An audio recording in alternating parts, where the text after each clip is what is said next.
Hello everyone, मैं हूँ Shubhi tutorial classes में आप सबका स्वागत है। आज की वीडियो में लेके आए हैं मियोसिस।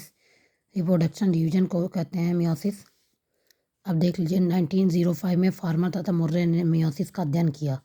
जब बंगाल का विभाजन हुआ था उसी समय 1905 में फार्मर तथा मुर्रे ने मियोसिस का अध्ययन किया। बताया कि मियोसिस सिर्फ जनन कोशिकाओं या गैमेटिक सेल्स या रिप्रोडक्टिव सेल में ही होती है। रिप्रोडक्टिव सेल में या गैमेट सेल में होती है। जैसे क्रोमोसोम 2n है तो NON में डिवाइड हो जाएगा। मियोसिस डिवीजन इन प्लांट में, इन एनिमल में। इन प्लांट में होता है स्पोरोसाइट सेल में होता है जहाँ स्पोर्स का निर्माण होता है, और एनिमल में गैमेटोसाइट में होता है जहाँ स्पर्मोसाइट एंड ओसाइट दोनों में होता है। स्पर्मोसाइट मतलब स्पर्म और ओसाइट मतलब ओवम।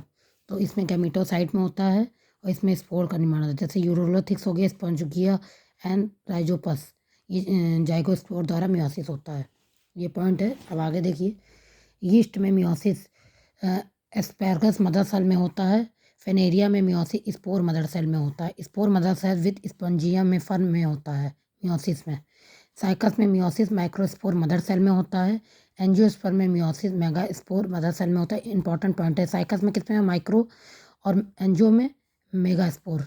ऐसे क्वेश्चन आ सकता है। Meiosis in the characteristic cell division all reproductive cell in the which all daughter cell contain half number of chromosome present in the parent cell. In the meiosis 4 division cell or form. जब भी meiosis होगी तो 4 division cell में, 4 daughter cell में ये convert हो जाएगा। फिर टाइप ऑफ मियोसिस क्या है? Zygotic meiosis, gametic meiosis, sporic meiosis. Zygotic meiosis क्या होता है? ये हिप्लोबाइनोटिक मियोसिस इसे कहते हैं। हिप्लोबाइनोटिक मियोसिस भी कहते हैं। ये इनिशियल मियोसिस की भी कहते हैं इसे। ये एल्गी और फंजाई में होता है। ये इनिशियल मतलब जन्म से होता है। इनिशियल मतलब यही होता है। फिर गैमेटोसिक मियोसिस क्या होता है, जिसे हम लोग डिप्लोबाइनोटिक कहते हैं। वो हैप्लो था सिंगल, ये डिप्लो है डबल, या इसे टर्मिनल मियोसिस भी कहते हैं। All animal and same algae, कुछ एनिमल में और कुछ एल्गी में। स्पोरोटिक मियोसिस डिप्लो एंड हैप्लो दोनों ये होते हैं।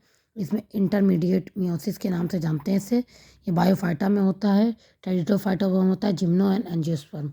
ये क्वेश्चन आ सकता है, जिम्नोस्पर्म में कौन सा मियोसिस होता है? स्पोरोटिक हो गया।